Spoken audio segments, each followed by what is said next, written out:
And that's time. Done! Flattened him! I watched the debate. I watched the entire thing word for word and it was fun. Let's watch the best moments. Please like this video. It's the only thing I care about. Each leader has agreed to the following. The following. No notes. No notes. I just want to underscore the premise to your question because I forgot it started like this. Underscore. Has fundamentally changed because the president is looking to fundamentally. Too many fundamentalities. You have me because I try not to speak English in Montreal. What's he looking at? However, immigration. What's he looking at? To be different, and if this difference is being respected by. He's cheating right off the gate. Reading his notes. Something tells me he might be French. Do you still support dollar-for-dollar tariffs, even if they ultimately threaten Canadian jobs and businesses? Within the first week as Prime Minister, I sat down with all the premiers of the provinces and territories, as well as the leaders of the Indigenous peoples. Got an agreement with all the provinces and territories, doesn't happen very often, got an agreement for them, to have one Canadian economy instead of 13. First point. First point. There's going to be a lot of this, couple of things in first point, second point, third point. I got 4 points. Wow, he sat down with them guys, and he watched, and he listened, and he looked, and he watched. Secondly, to commit the federal government to do its part by Canada Day, so free trade in Canada by Canada Day. Thirdly, the federal government to commit with respect to project reviews. The question was about pipelines. I'm getting to it. Thirdly, one project, one review, and relying That's on provincial. Yes, it is possible under our system. No, it is the impact assessment. It is agreed on under the impact assessment framework, and we have a cooperation agreement with British Columbia already. We're looking forward to them with the other provinces. We will move forward. Got to let Mr. Singh's turn, please. Of course, Mr. Carney, you are becoming a real Canadian leader, saying one thing in French and another one in English. Well, Mr. Carney refused to answer the question about pipelines. Yeah, he did, Pierre. Just the other day, he said that he doesn't necessarily think we need to build pipelines. Dirty bastard. Let me tell you what that means. Right now, the Americans get 97% of our oil, 100% of our natural gas exports at big discounts. And I asked Mr. Carney why he would keep in place this anti-pipeline law that effectively empowers Donald Trump to have a total monopoly on our single biggest export. Why would you not repeal this liberal law? Isn't it because you are exactly the same in the same line as Justin Trudeau and the rest of the liberal team that is now making up your cabinet? Let's get a response. Well, let me pick up a couple of points that have been made. The first thing I did as Prime Minister was to cut the carbon tax. That's the first thing. Second thing is made a commitment. What a great idea. What a great idea. All proceeds from our tariffs will go to workers and those companies most affected. There were several points raised. Nothing so far. If I may, Steve, if I may address, I'm trying to do it quickly because several points raised. You're saying, Mr. Carney, with respect, is a total contradiction. To actually duplicate So what Mr. Pauly is saying is that have no rules, have no regulation, have one have no controls over any energy. Shut up, let's just let him finish his sentence. That's why Singh is there, to step on the toes, to step on his speech every single time. I didn't like Singh before. I hate him now. Mr. Singh, the reality is we should have strong rules enforced once. We shouldn't have multiple levels of referral that it takes now 17 years to get a major project approved in this country. That is why in the last 10 years we've had the worst economic growth in the entire G7. We cannot afford a fourth liberal term. We need a change, and the Conservative plan for a change will include repealing the anti-pipeline law. 3 quick points. First, third point, fundamental point. I want to be back to something that Mr. Carney said. What did he say? You can't do something and the opposite, and you can't fill people's mind with nonsense. If the BAP says no, it's no. I know. Good. I know. Let's but this keep is that in mind. This is the point. This is, if I may. Listen, after the last 10 years of Liberals blocking pipelines and killing jobs, sounds wild when you say that. We actually need to get things done. Sense. We need a change. The next question: how do you bring down grocery prices in the midst of a trade war? I appreciate the question. This is a big concern. When I talk to Canadians, they tell me they're really feeling squeezed from the cost of living. That's one of the top things that people tell me about. People are saying, I can't afford to buy groceries. Every time I go to the grocery store, it's just ongoing worry and this feeling of anxiety that can I actually afford the things that my family needs? That's all he does is go grocery shopping. We bought 3 items. What'd you buy on July 25th, Big Daddy? Bought 2 items. We just went in and bought 3 items. We were just shopping in the grocery store, and I just want to pull out my receipt here. Over $20, $23 for this olive oil. Why'd you buy it? Why'd you buy it? $23. Grocery shopping here in the riding. We bought 2 items. A sack of potatoes, 1 bag of potatoes. See, this is the part that bugs me. He'll show you apples, and he'll tell you they're potatoes. This feeling of anxiety that can I actually afford the things that my family needs? Home building. In fact, home building went down. He promised that he'd reduce the cost. In fact, it went up. And here we are.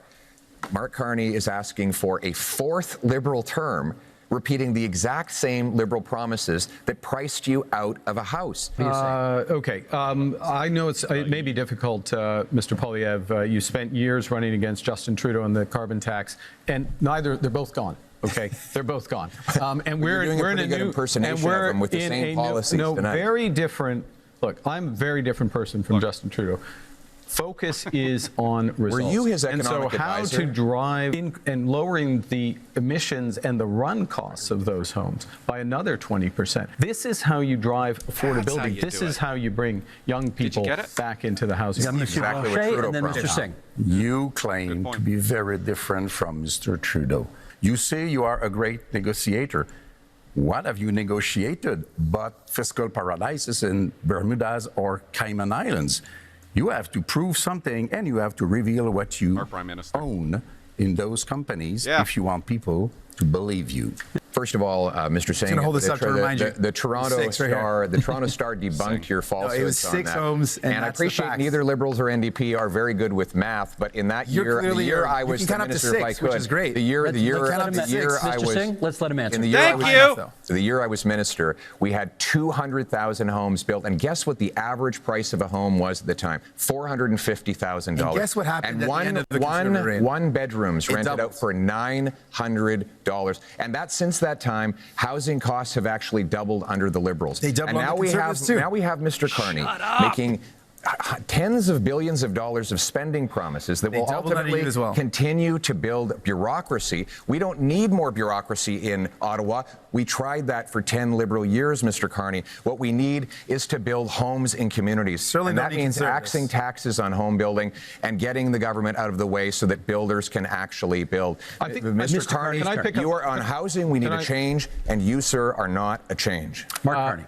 You got that right. I'm going to pick up on, I thought that answer was quite revealing. The first thing is that it's an attitude towards housing that absolutely ignores affordable housing, deeply affordable housing, issues with vulnerable people, ignores the rental market. Nobody cares about affordable housing. Can you tell us what's the first thing you would do to make life more affordable for Canadians? There's a lot of things that we can do, and I've laid out some of those things. I think Name one. Fundamentally, I'm the only person on stage that not only fought for real relief for people in terms of affordability, I'm the only one that fought for pharmacare that actually makes life more affordable by giving people medication coverage. Dental care that gives people more affordability by letting them access their services if you're a senior and a kid. Cleanings are going to put more money in our pockets, guys. It's going to make Canada rich. Conservatives have a plan for change. And that plan includes voted against every measure to help people out. Cutting income taxes by 15% for the average worker and seniors. 15%, Canada. Why isn't anybody talking about this? Rewarding hard work again, because hard work is actually being punished. Is actually being punished because of the very high taxes. Now, the Liberals promised 10 years ago they would lower them. They actually raised taxes on 9 out of 10 Canadians. Childcare in this country, $3,000 to $10,000 a year for a family, depending on where you live. Province jurisdiction. Depending on where you live, that's what's being saved there. $800 per trip to the dentist. We've expanded dental care to 8 million Canadians. 8 million Canadians. Because New Democrats Pharmacare. These are fundamental issues for affordability. We're talking about affordability and taking them off in order. That's why you need tax. Reduce his expectations. We're talking about, and you did not even answer him. And tonight you are so much in love with Quebec. Steve, the question that Canadians have to ask. Why vote for Conservatives? He's got the Mr. Singh, sorry, he has the floor. Come on. What is your cost of living like compared to what it was a decade ago? Hi. And are you prepared to elect the same Liberal MPs, the same Liberal ministers, the same Liberal staffers? Yes, they are. All over again for a fourth term. Mr. Carney, Justin Trudeau's staffers are actually here with you at this debate in Montreal, writing the talking points that you are regurgitating into the microphone. How can we possibly believe that you are any different than the previous 10 years of Liberal government? 25 seconds left in this segment for you to respond to that. Look. I do my own talking points. Thank you very much. This here is the dumbest comment ever made by a prime minister. The news, it moves fast, and it's just not about keeping up. It's about seeing clearly. And that's why I use Ground News. They show you how it's being reported. Left, right, and everything in between all in one place. No algorithm deciding what you should see, and no echo chambers. See for yourself at ground.news/based. Take this recent story. Polyev promises to crack down on scammers. Here's how Ground News broke it down. The Hamilton Spectator, which leans left, ran with, "Where's Polyev's healthcare plan?" Completely changing the focus and raising uncertainty. Meanwhile, the National Post, which leans right, was more straightforward. Conservatives promise to crack down on scammers who target seniors. Same story, two different headlines. With Ground News, you can compare coverage at a glance, see who owns the outlet, and get a real sense of what's driving the narrative. Everybody should be using this feature, Blind Spot Feed. It shows you stories that one side of the spectrum isn't covering at all. Stuff you literally wouldn't know existed if you were only getting your news from one source. So if you're tired of being force-fed only one version of the truth, check out Ground News. Click the link in the description and go to ground.news/base to get 40% off their Vantage plan, the one I use. Gives you unlimited access. Or click the QR code that you see on the screen. Over 1 million people have this app. Guys, start thinking for yourself. They do. Biggest risk we have to affordability. Biggest risk. The biggest risk we have to this economy. What? Is Donald Trump. So first and foremost, we've got to get that right. Second, get that right, Canada. It's Donald Trump. Oh, what a crock. Donald Trump. So first and foremost, we've got to get that right. Get it right. Secondly, we need to do it in a way that brings everyone along together. Yes. That means... Heard that before, Canada. We're in this together. You are doing intrusions in our jurisdiction with our money, pretending you are better. And most of the time, you try to copy what we did with our own money against us. What's that as a policy? Don't you have your own things to care about? That Indigenous people are statistically overrepresented in our correction system. Are you concerned that your tough... That's because they commit a lot of crime. People are statistically overrepresented in our correction system. Are you concerned that your tough on crime platform will make that worse? I'm concerned that Indigenous people are disproportionately the victims of crime. I give you the example of a wonderful group of Indigenous people who came under attack in Saskatchewan. Miles Sanderson. And many of them were murdered. Killer you hear that? Was out. You see what Singh did there? Steps over him. He's coughing now. He's actually coughing. Saskatchewan. And many of them were murdered. Killer was out of jail after 60 prior convictions. Yeah. This is the result liberals of 10 years of liberal laws. What, in your view, is the problem with the RCMP? Well, some of the basis for this is the concern that's been raised in more rural communities and northern communities that there have been some serious concerns about violence or inappropriate use of force when it comes to the execution of their duties. Can you name one? Just one. I just want to hear one. That stops those materials from Mr. coming Singh, into the that's country. time. Not sure it was about the RCMP, but maybe we can get back to that during the open debate segment.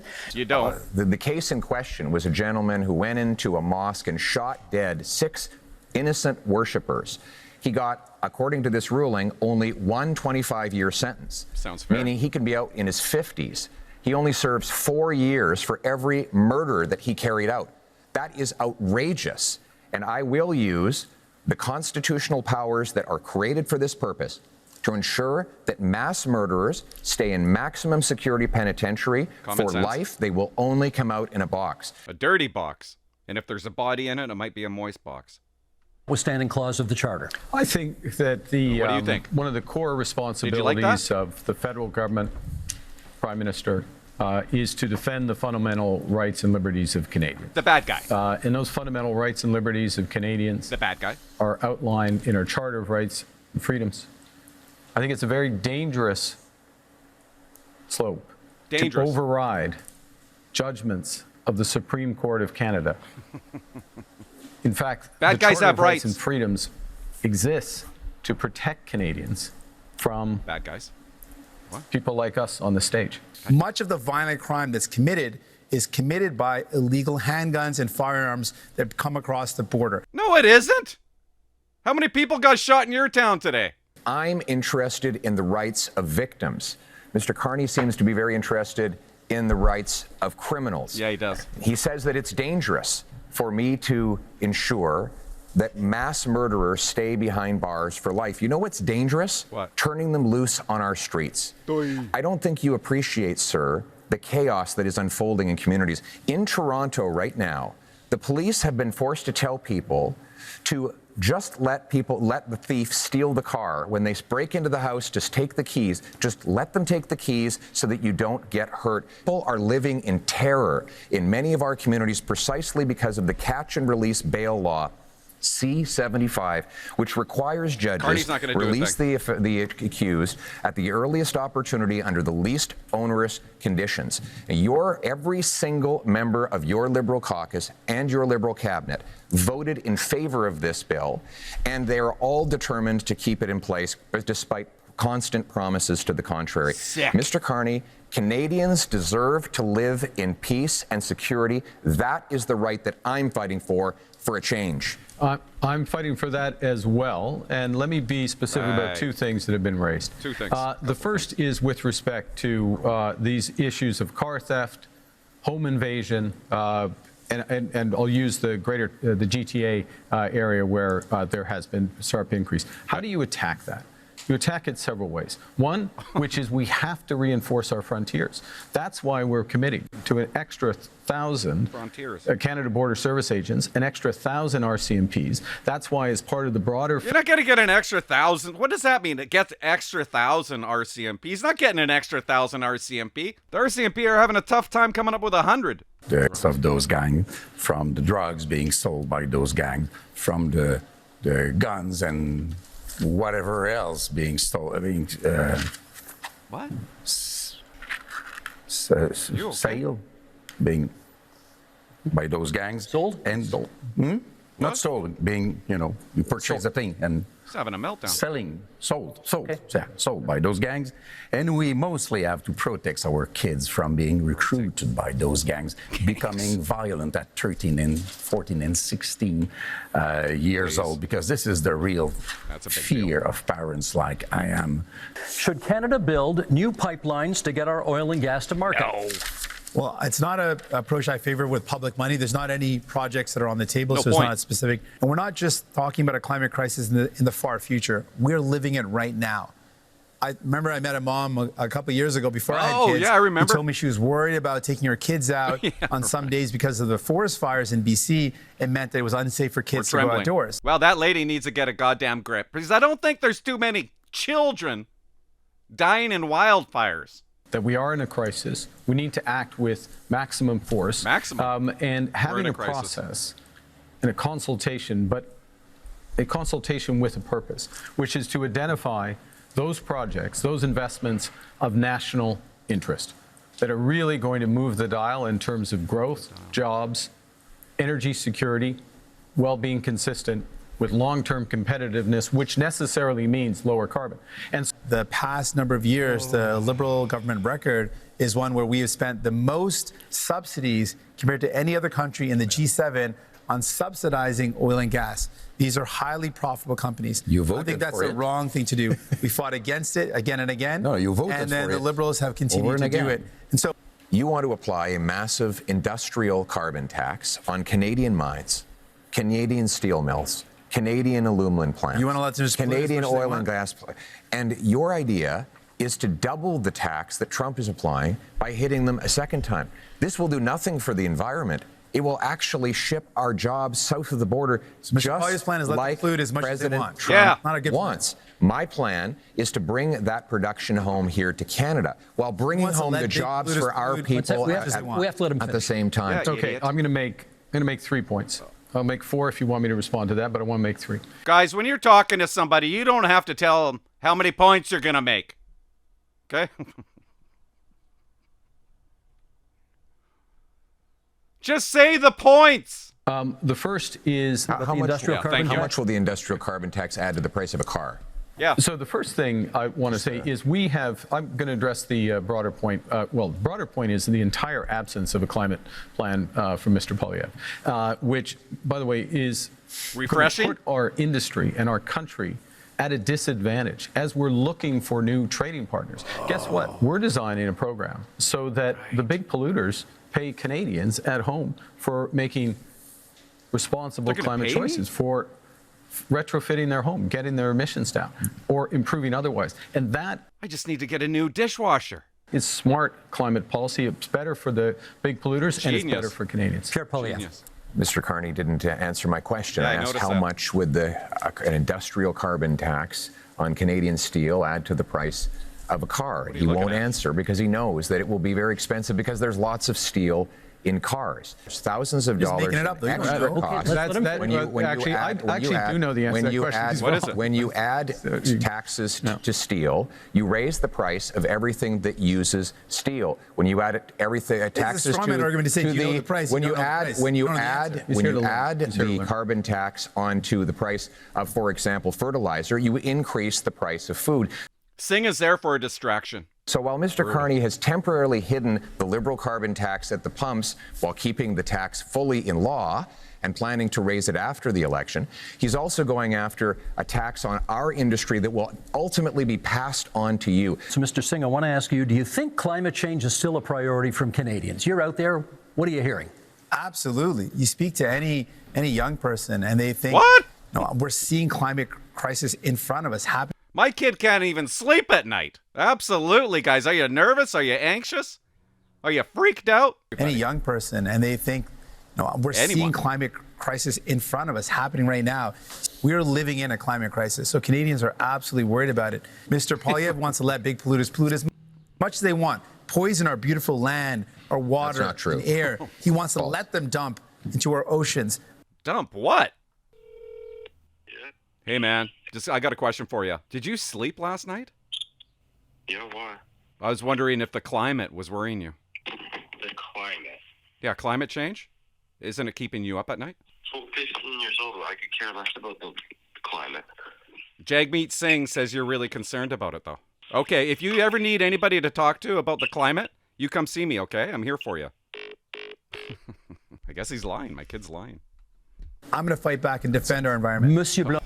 So my kid will be happy. Let me put this in the context of leading in a crisis, which is in a crisis, you got to plan for the worst. Worst is that the U.S. actually does want to take us over. Secondly, you got to have a plan. Plan to. The worst. America, they actually do want to take us over, guys. Did you know that? Slow the rate of spending. It's been growing at 9% a year. Operational spending, program spending, away from transfers, into 9% a year. We'll slow that to 2%. Beautiful. We will focus on a small amount of capital spending by the federal government in order to drive enormous private investment up to $500 billion by 5 years. Thank you, Mr. Carney. And that's how he's going to balance the budget in 3 years. Carney? I want to say I support the idea we must help Ukraine, but we also must help the civilians of Gaza, and we must destroy Hamas, which is a terrorist organization. Gaza. And we must destroy Hamas, which is a terrorist organization. You know what? I don't want to be the leader of Canada. You will understand that. I don't want to be prime minister. Well, thank God you're there. Canada! This debate should be between two people. This is so dumb. This is so Canadian. This is so wrong. Propose to you all guys that 1 week after the election, we all meet, whatever the result, and we start dealing with this crisis together, because this is what people, either they are from Alberta or Quebec or wherever, this is what people expect from us. Mr. Carney, is that something you could get behind? I look forward to meeting with everyone. You're welcome to come, Steve, if you'd like. Week after crisis, but also, but in all seriousness, that's not very respectful. No, but that's not very respectful. I'm coming. Okay, you're coming. On peut jaser un peu. Okay, I come to the. On jase. Yeah, okay. I have one small point to make. Yep. You will be elected, if you are elected, in a parliament where there are other leaders. I don't know if he called you or Mr. Poilievre, I don't know if he called you, but before yesterday, you have not spoken to me once, even if I proposed it so many times. But you say, I speak to provinces' leaders. You're not elected in provinces. You are in a parliament where people are to make decisions which might not always suit you. But this is democracy, Blanchet, I'm which going to you jump don't in. know too much about. I'm going to jump in here because The attack. Treatment of Palestinians has been frankly disgusting. Your treatment of people who provide care and service for people in Gaza has been disgusting. On top of that, people in Israel and in Palestine deserve to live in peace and security.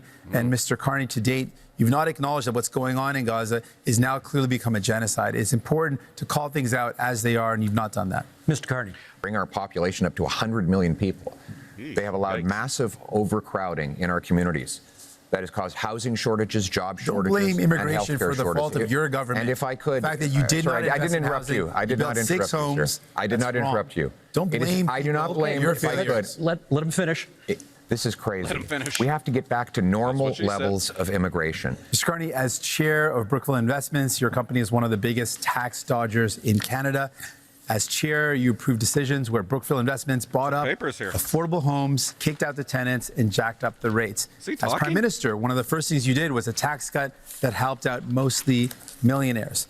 And you have a plan to cut services for people. Now, I expect that of Mr. Pierre Poilievre and the Conservatives. That's very much a Conservative plan.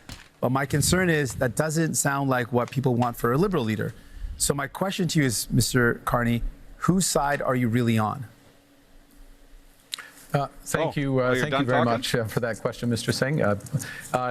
Couple of things. I'm on the side of Canadians.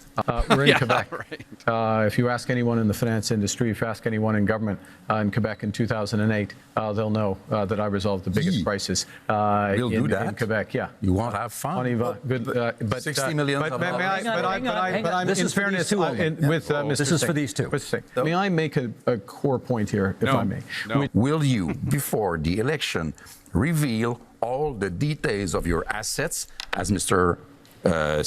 Singh has done, as Mr. Poilievre has done, and as I have done? We have a right to let's know let him answer. under those circumstances. Let's let him answer.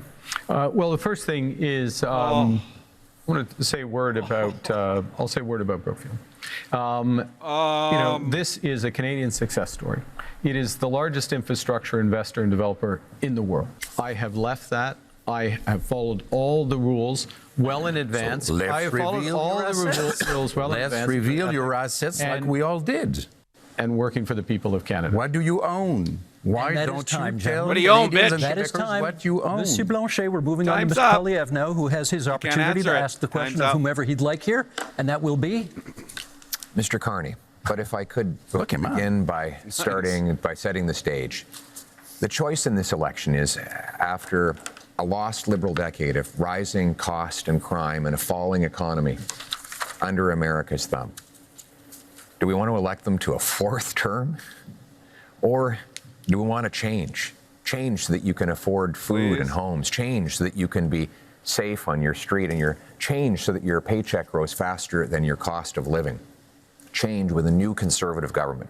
Because Mr. Carney has not changed.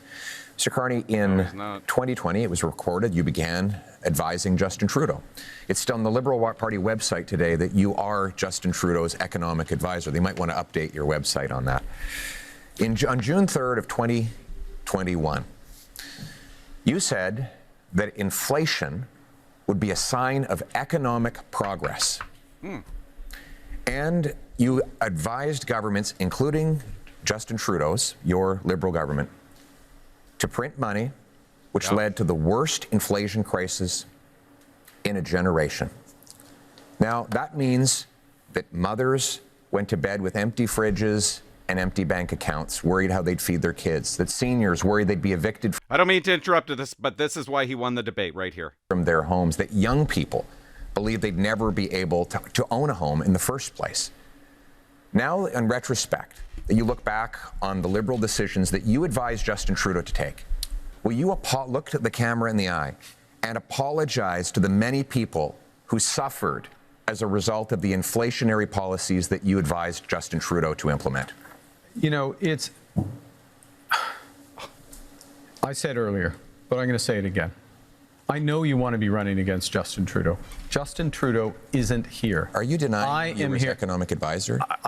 I did not provide any of that advice. I did not provide any of that advice. It's on the Liberal Party website. Are you accusing your Liberal Party of lying about your role? Because it says today you can go to the Liberal Party website now, and it says that you were Justin Trudeau's economic advisor. The way you judge someone, in my view, is how they act, what they do when they have responsibility. Twice I was a central bank governor.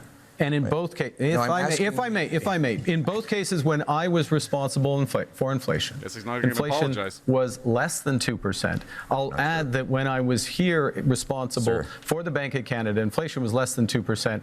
Our dollar was at parity. That is the kind of success that I can deliver for this country coming out of this crisis. And what is at stake here? What is at stake here? What is at stake here? That gave us the worst inflation that we have had in a generation, because the policies that you implemented and those of the MPs that are still in your ministry. To the fellow Canadians, crisis which the last 10 years has been about the Liberals. The next 10 years should be about you. And that's time. Done! Flattened him! Mr. Carney, the good news is the next question is yours. A very dangerous and divided world. Who is it to? I'm going to ask a question of Mr. Poilievre. Don't do it. Why not? It's going to get you. We're in a dangerous and divided world. We talked earlier about the challenges in the Middle East, the threats from Iran, threats from Russia, Russia's aggression in Ukraine. We have the threats from China, which I raised. And Mr. Poilievre, it is now 950 days, if my numbers are right, since you've had the opportunity to get your top secret security clearance, and you've refused. Why? Well, first of all, I have got my security clearance when I was a minister. I got top secret clearance at the time, so there's no problem getting that. I just got it yesterday. But when the government made this recent offer, they said that if I got the secret security clearance briefings, that I would be gagged under the security law, and I could be prosecuted if I spoke freely about matters of foreign interference. Now, given that Canada has experienced Chinese interference by Beijing, the government of China, in 2 consecutive elections, I needed to do my job to speak freely without fear of prosecution. And that was not something I would be allowed to do. Even Thomas Mulcair, the former leader of the NDP, said that when he was the leader of the opposition, he never would have accepted the kind of gag order that your government and Mr. Trudeau's government was attempting to impose on me. And it's good that I'd made that decision, because it has allowed me to speak freely about things like the case where one of your candidates, sir, actually said that he wanted to send a political opponent to China under a bounty threatening his life or imprisonment, and you refused to get rid of him. Now, it might have something to do with the fact that you went to China not long ago to get a $250 million loan for your company. But the reality is you refused to stand up for a Canadian who was being threatened by a foreign government, and I was able to speak freely on that matter because I refused the gag order that the Liberal government attempted to impose on me. Well, there's a couple of interesting things. I think people at home have seen a robust debate here, and it's been a robust campaign, and it has not stopped Mr. Blanchet or Mr. Singh at times during his campaign by making challenges with respect to these issues. So one can address it. Time's up. I will observe, as someone with the top secret security clearance, that China is not the only country that is accused of foreign interference. What's your point? And gentlemen, that is time for the segment. Montreal. Says this to Carney at the end.